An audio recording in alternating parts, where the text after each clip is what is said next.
Hi, I'm Soquete, and in this Capoeira tutorial video, I'm going to be sharing with you 10 drills to improve your handstands and your cartwheels. A good handstand needs to engage the entire body's musculature, from the tips of your fingers to your toes, holding balance in a static position. Au and the many cartwheel variations that exist in Capoeira require the same kind of muscular activation, but the difference is that we need to control that activation while we are in motion, making specific adjustments as we execute each variation. Back rocks are really helpful for us to develop the strength in our core and for the anterior musculature and help us to keep our back round. So we can start small. I can keep my knees above my hips and bring my shoulders and everything up. So I'm looking for a rounded back. I want to keep the distance between my hips and my ribs at the same distance while my body starts to rock. So they're getting this nice round look in your back. Having my legs closer to my center, having my arms closer to my center helps me to develop that strength and maintain that position. But as I get more strong, as I get more confident and more comfortable, I can make the rocks a little bit smaller and everything a little bit longer. So now everything is tight and squeezed. My legs are squeezed, my arms are squeezed. I'm pushing forward through my shoulders so that I'm looking for that alignment in my shoulders. And I'm getting that nice round back rock. So start small and build it.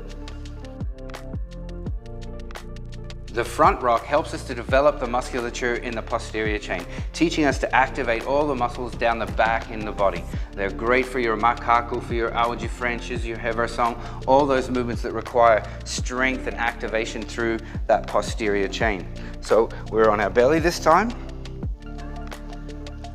Arms are out in front, feet are out behind. We're bringing our feet together and our hands together. I'm looking to keep my hands and my shoulders kind of in line with my ears so that I can start to find that alignment for my handstands as well. So I'm going to lift the hands up, feet up, and just gently rock front and back, squeezing the hips, squeezing the glutes, squeezing your legs together, keeping your arms outstretched.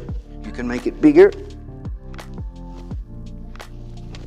or keep it small, but it's a great way to develop that strength and activation in your posterior chain. So we've done the front rocks, front side, we've done the back rocks on the back side. Now we've got to do the rolls, hence the name rocks and rolls. What's happening now is we're strengthening ourselves in rotation, still again in movement. We're using side musculature this time, and our objective is to roll from back to back without letting my feet, my knees, my arms or my head and possibly even my shoulders to touch the floor. I'm really trying to keep that front position and back position, but now also holding myself up in the side. I have to take the mic off so that we can get this rolling. So check this out. Here, head and shoulders back. I want to roll over, stop, roll back, stop, roll over, stop, roll back.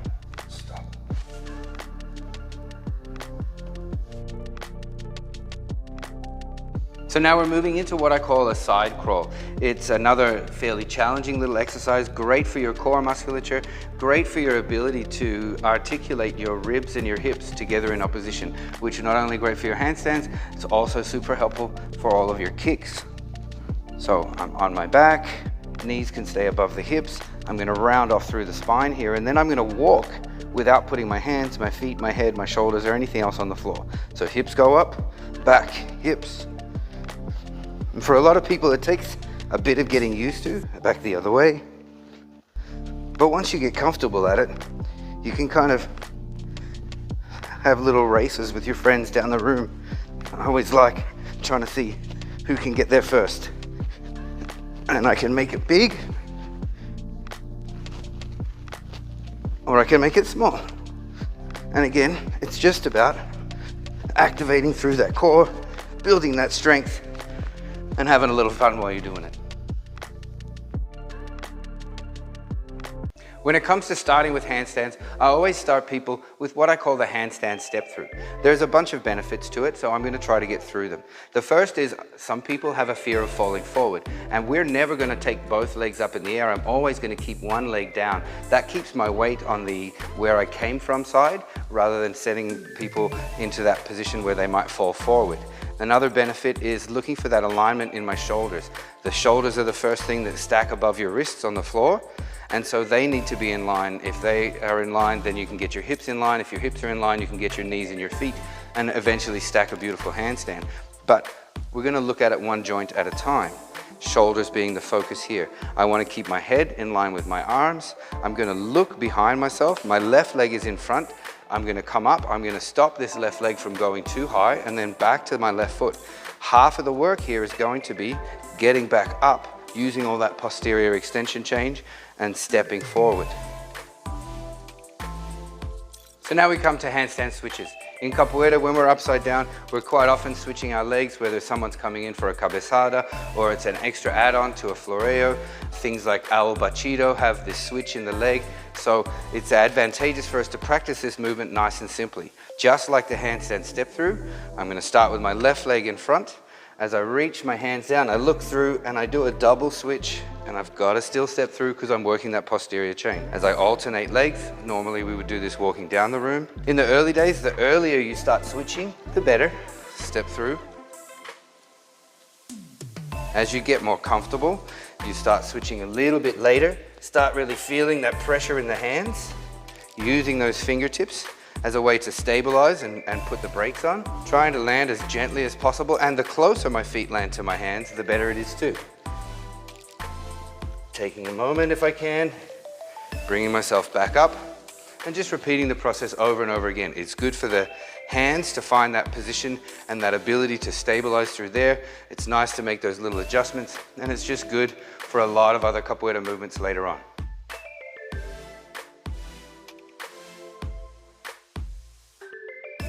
So now that we've spent a bit of time with our hands on the floor, finding that shoulder alignment, keeping the shoulders above the wrist, finding little bits of moments where the hips come up above the wrist, we need to start looking at getting both feet up.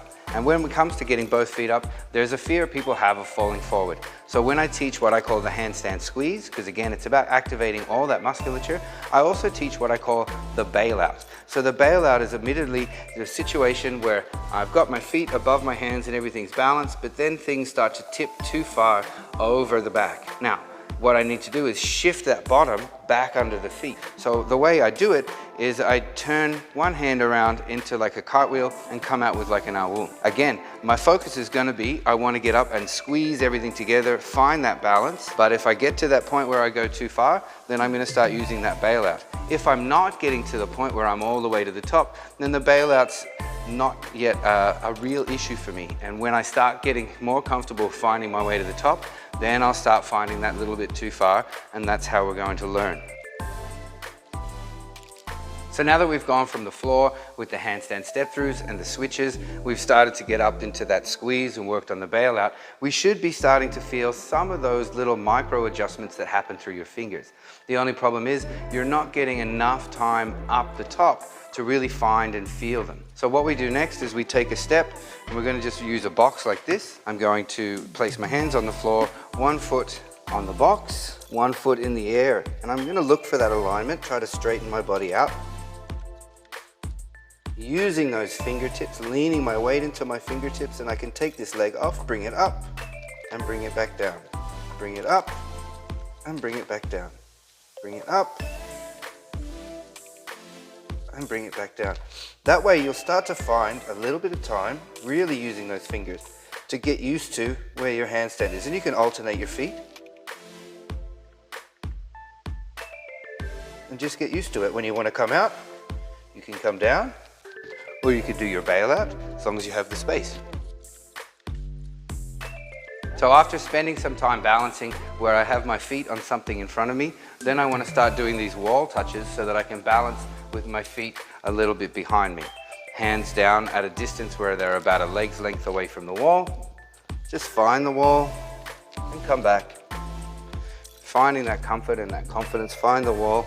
From here you can press your fingers in, bring yourself to a handstand, know that the wall is there if you need it. Practice with your feet together, holding it as long as you can, then switching.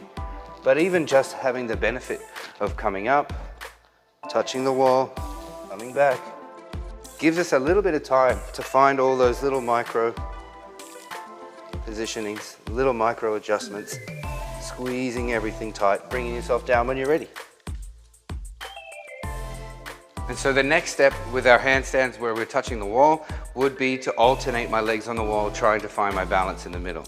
So as I reach down, I find that spot on the wall, and then I press my fingers into the floor and switch my legs.